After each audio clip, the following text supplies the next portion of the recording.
Welcome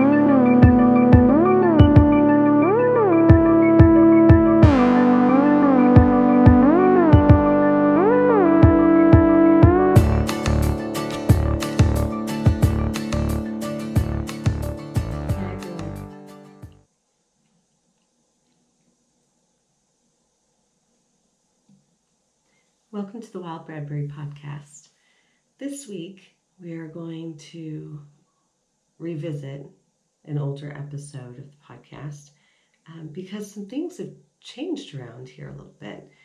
Not drastically so, but I think it's important that those of you following, because I'm a homeschooling mom and you're considering it, or you have really young people at home and you're trying to gain ideas and insight and courage, I think it's important that I circle back and kind of update you on how our homeschooling journey is continuously changing and shifting and ever evolving, mostly to give you some confidence, because it never seems to stop, the evolution of who needs what and what's working for who, and how that works in a classroom, and how that works as you add more students to your table, and how you begin to juggle more or make adjustments for different learning styles, and it's always changing.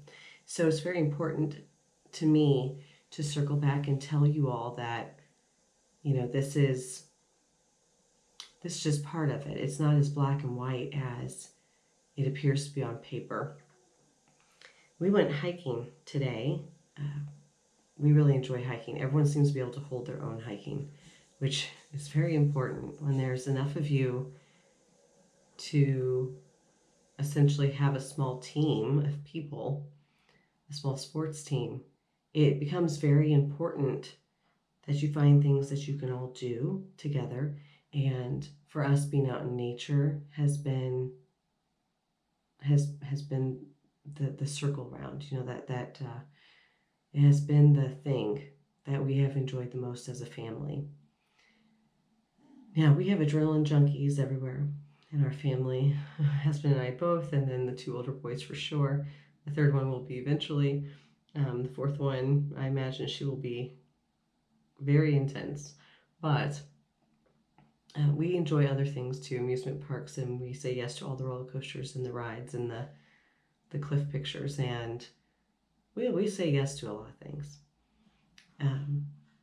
But nature has fed different parts of our soul for each of us.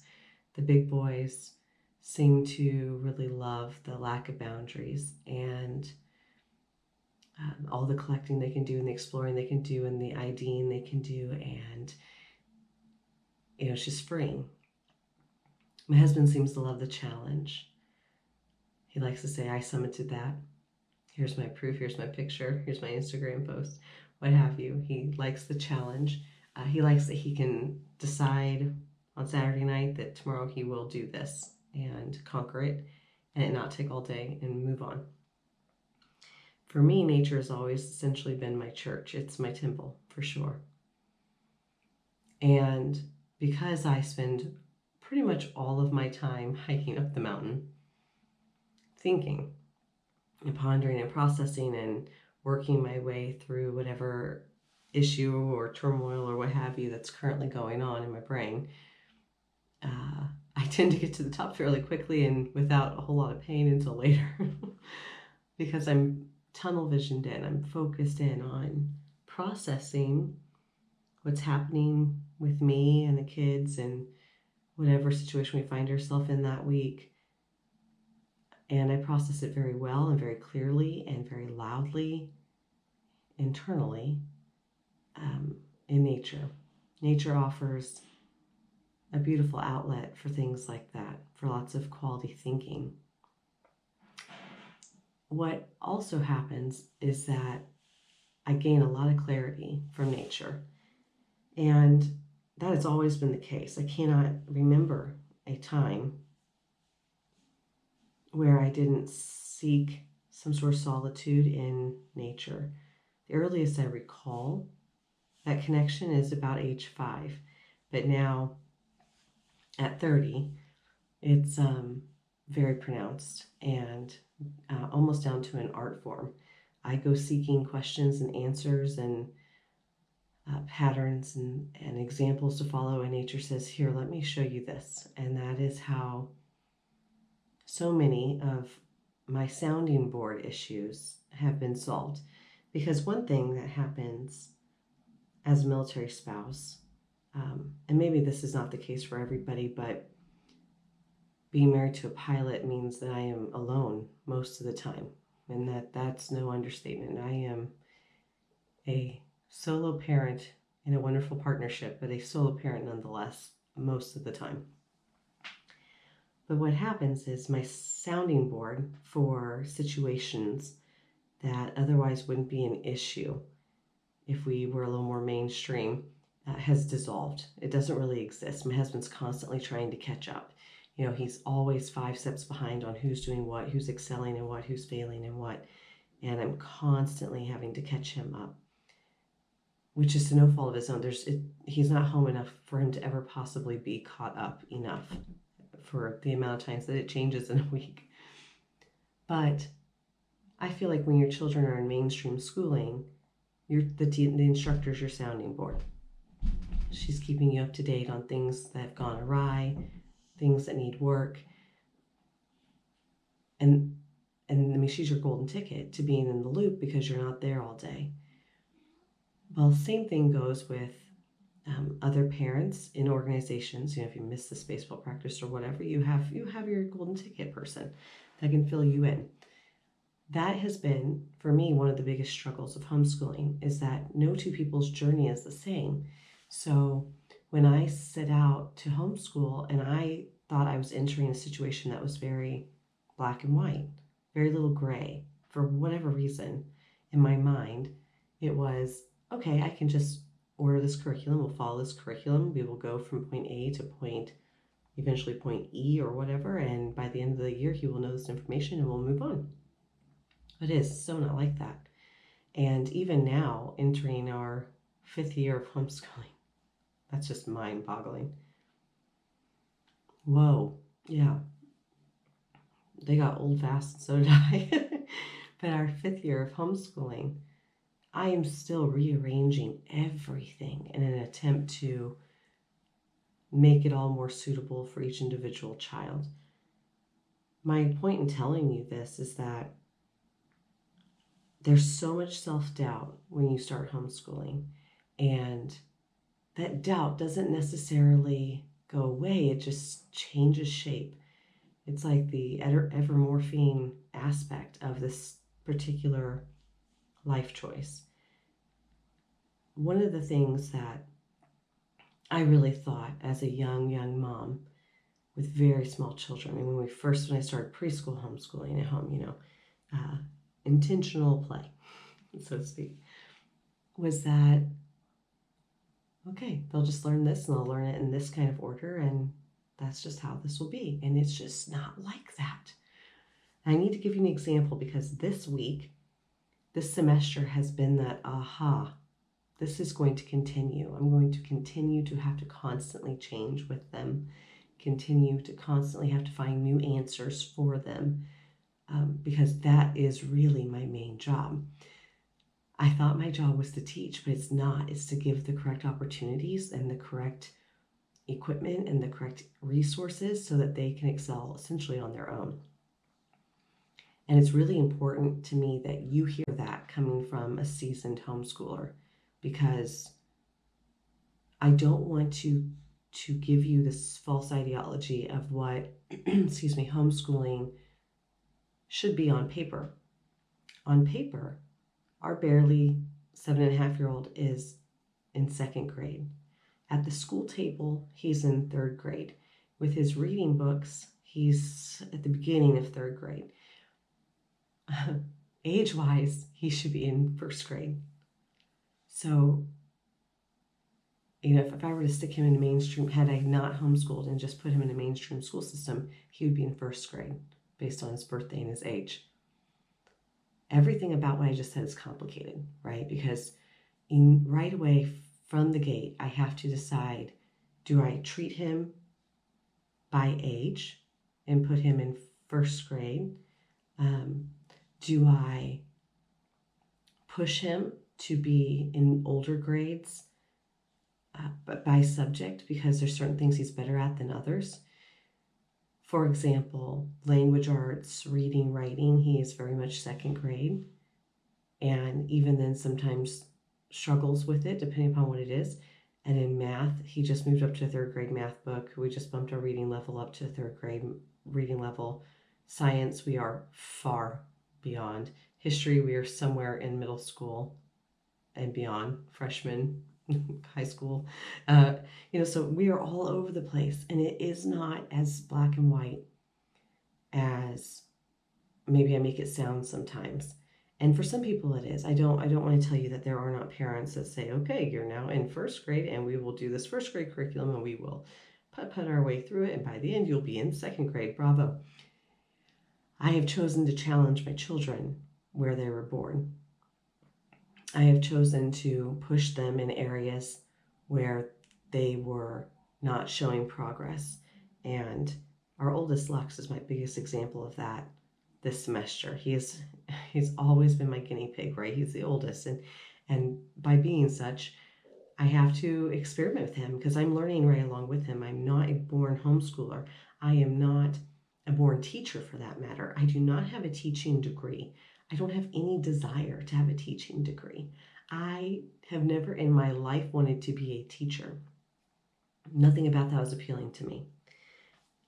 I do have many degrees, but they're not in teaching, and they're for sure not in early childhood education, which is a beast all its own, a beautiful, complicated mess of learning, and it just doesn't all happen in the order you think it will happen in. So I'm gonna share a little about Lux because it's been complicated and yet empowering. And I think everything about those two words sum up my homeschooling experience and probably the homeschooling experience of many, many other people. It is very challenging to constantly challenge your children and yet make it age appropriate or grade appropriate enough that they feel empowered by the work they're doing, that it's not so hard that they're discouraged, that it's not so easy that they're bored. And then you add numerous siblings into it, and it gets very complicated very quickly. And I will not come on my own podcast about authenticity and just constantly repeating myself on the courageous front of all the things you're capable of as adult women, as military spouses, as mothers, as wives, as career women, as explorers, as adventurers, as travelers. And same goes for the men. But I will not pretend like I'm good at everything. I'm not. There's so much trial and error that happens here. So Lux is officially in second grade as of this August 2019 at barely 7 years old. And it seemed mostly fitting, math-wise, science-wise for sure, history and geography-wise, yes. Writing-wise, absolutely, second grade.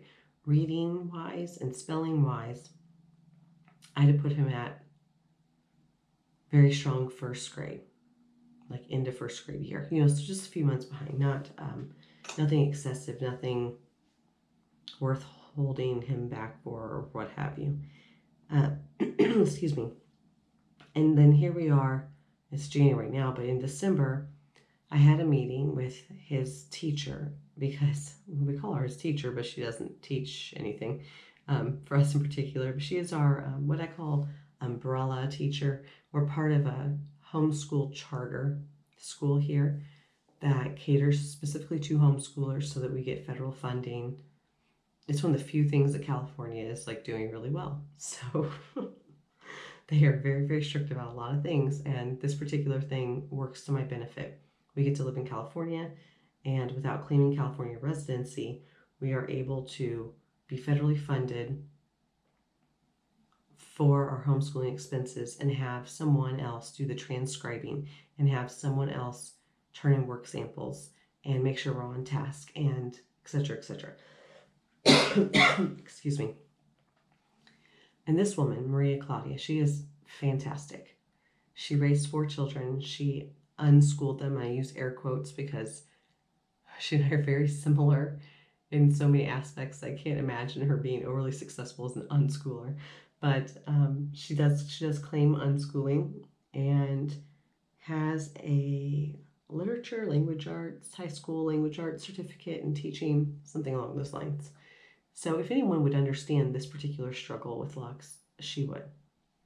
Well, in December, she and I decided that we would move Lux up to 3rd grade math because 2nd grade math was boring him to tears and he was over it.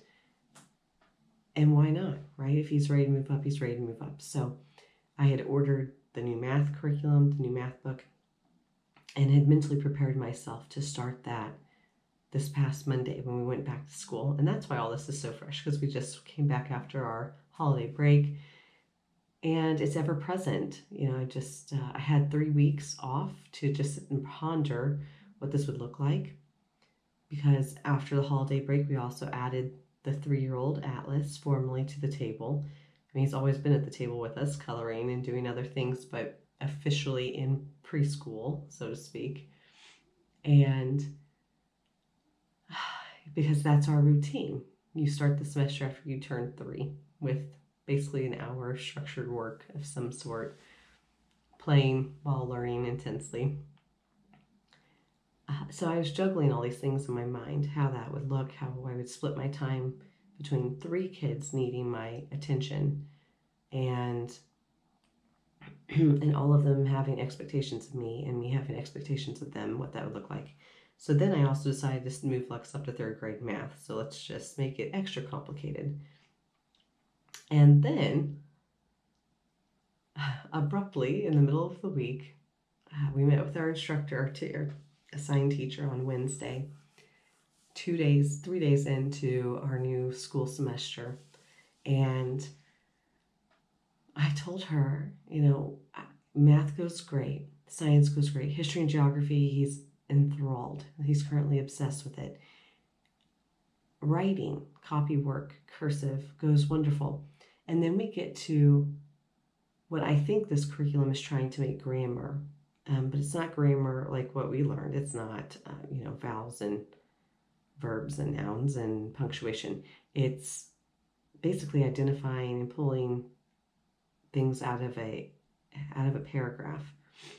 They wanted him to identify and label all the vowel chunks and consonant chunks and voice-r chunks and all these just like little rules for sentence structure. And when we get to that part of school, that child just shuts down. He shuts down every time. And he's not screaming and crying and carrying on. He's just procrastinating. It takes 3 times longer than everything else. It is overly dramatic and complicated, and he clearly doesn't care about it. And as his teacher, as his mom, I can't come up with a reason why he should. I love literature. I took all the AP literature options I possibly could get my hands on. I essentially, I have a degree in anthropology and archaeology, but that's basically a research paper degree. I love the writing portion. So to see him struggle so hard in it, and to know good and well that after getting a master's degree, he does not need to know what a voice-r chunk is. It sure seems like a waste of time. Suddenly, this curriculum that I very much thought I was enjoying, thought was structurally working well for the kids, is now driving me insane. And that is a huge part of homeschooling. You phase out of things. You age out of them. Your need for those curriculums sometimes changes. And for those of you that are able to, pick classical conversations or what have you and stick with it wholeheartedly for decades, that's wonderful. We are not that family because I cannot stand to see my child bored with school. That's not why I chose to homeschool. So it's very, very important to me that they feel supported, and if they hate something, that I can look at them and say, I would say 100% confident that Lux is not going to go into a language-based degree program if he decides to go to university at all. But he's for sure a math science guy, maybe history, but math and science. He is not going to be an 8th grade English teacher. That is not who he is. I can't imagine a personality change so drastic that he would fit that category. So why am I forcing him to learn something that as an adult you could Google and be like, oh, well, that makes sense. Okay, constant shock, got it. I don't know. The answer is I don't know. I don't know why I would force him to do that. And I get the luxury of saying, no, we're not going to waste our time on that. That's a scary sort of power for a homeschooling mom, for a homeschooler. I feel like you have all this potential power in your hands, and if you don't use it correctly, they could miss something very fundamental that they have to backtrack and learn later, or they resent you as an adult for not teaching them this, and that's exactly what I don't want. But what I also don't want is for my child to get upset at the same time every day and make learning impossible because he's upset and then I'm upset and then the others are getting a break because they breezed through it and he's just livid about the whole situation. That's not why I chose to homeschool. It's also not necessary because I do not think that those particular things are important. Excuse me. And he will figure them out if he really needs them. I never heard of a Bossy R chunk until this year, and I don't feel like I missed out on anything. So I decided to throw the book, figuratively speaking. I didn't actually throw it, but we've done away with it. We're done. And to be perfectly honest, I'm probably done with the whole program after first grade. It seems to work really well for my first graders, my kindergarten and first grade boys, but it's just unnecessary. And for the cost of it, it's highly unnecessary. So what we're doing instead, his teacher acts as my sounding board, because normally your instructor at school would be the sounding board, though you wouldn't get to customize your learning path quite like this. But, and then for those other homeschool moms, they probably have a more present second parent to act as sounding board. I don't have that option. So Maria Claudia is my sounding board. And I came to her on Wednesday and I said, I think I'm going to do away with this. But I want to make sure that there's no red flags going off in your head as a language arts certificate high school teacher saying, no, this is very important. Don't do that. So she said, so what do you want him to learn? What do you think he needs to know? I said, I want to work more on spelling and reading comprehension. Because once that child can read and comprehend everything he reads, he will be essentially unstoppable. He'll be done with school by the time he's 15, and there's no doubt in my mind, because he's very passionate about it if he's interested. And if he's interested, he can read about it and learn that way. And learn some of the subjects I'm not particularly thrilled to teach, like chemistry and physics, etc. Those are not my forte. I will teach them, but I don't particularly get excited about it. And she said, that sounds like a great plan to me. And there you have it. That's the sounding board I needed to feel more confident in my choice, because sometimes that power is too heavy. There's a lot of weight on your shoulders to make the right decision for each individual child. And I think when I started homeschooling, I was just like, I will make a sound decision for my children, for my family. This is not, excuse me, I'm losing my voice. We are not mainstream schoolers. I knew that. That was a decision I made for our family. But now we're getting down to the nitty-gritty individual needs. And things are getting messier in a beautiful way.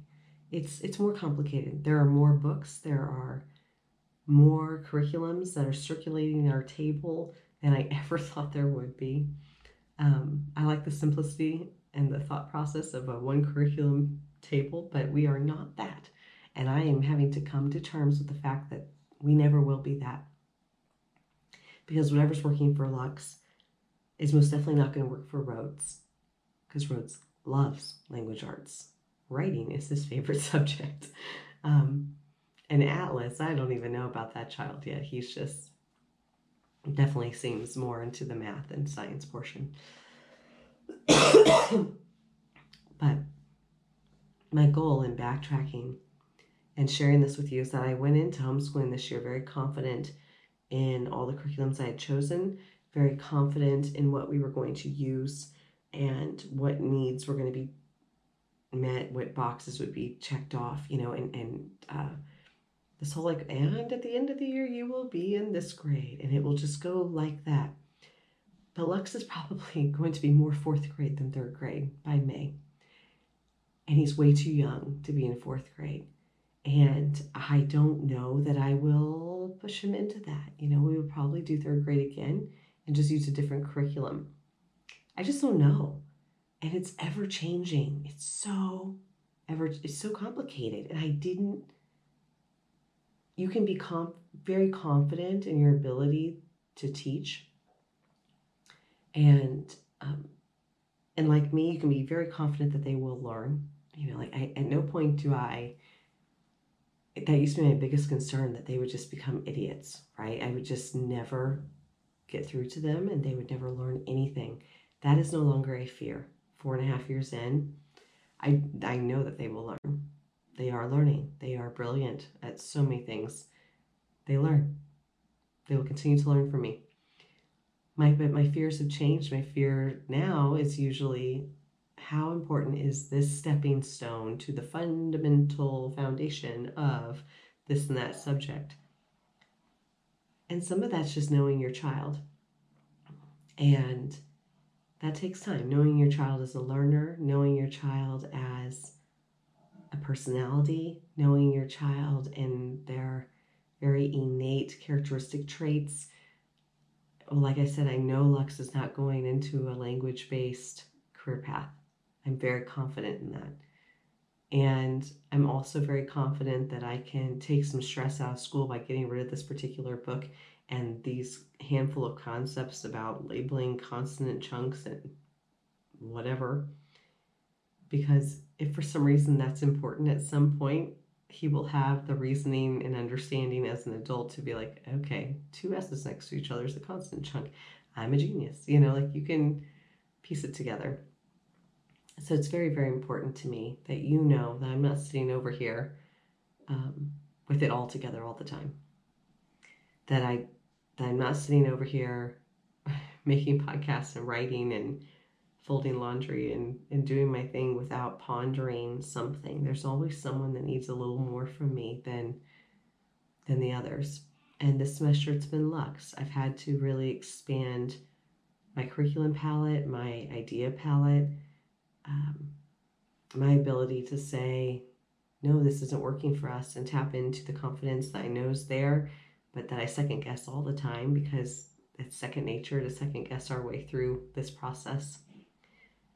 So those of you that are considering homeschooling or already homeschooling, those of you that this doesn't wholeheartedly pertain to, even those people, those of you that don't have children, this concept of, does it really matter?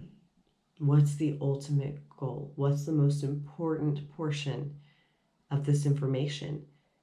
Does it benefit me 10 years from now? That pertains no matter whether you have children or not. And that could be career path, that could be your health plan, that could be what have you, your relationship goals. How important is this? Is this a battle I want to fight? And the answer is probably no. And how necessary is that battle to have? Probably not that necessary. So I am setting forth into the second semester now, having totally debunked my original plan and switched out 2 curriculums with 1 semester left in the school year for Lux, knowing good and well that he will learn and he will enjoy his time at the table more. And if for some reason those pesky vowel chunks or whatever they are, ridiculously important later down the road, he will have the reasoning skills and the confidence to just figure it out. So I hope that I can leave you today with a little more confidence in what your original goal was, a little more confidence in your gut intuition, and for sure, more confidence in your ability to manipulate plans and situations and learning styles for your family. This is not a black and white process, and you can't enter it. For those of you just recently considering it, you can't enter homeschooling thinking that it's going to be black and white forever. It has been for my preschoolers, kindergarten, first graders. But once they know the basics of reading and writing and basic math, you get to play with their passions and take out some of the stress and replace it with some things they need to focus on more, and challenge them without breaking them, and push them without torturing them. There's a beautiful balance, and it's complicated. But I want you to know that I'm a flawed person too, and I am constantly trying to figure it out. So if you are just beginning, in the middle of, years into, if you have grown homeschooled kids and people you're still homeschooling, it is never too late to constantly evolve the plan. And it's pretty crucial for everyone to grow. Thanks for listening.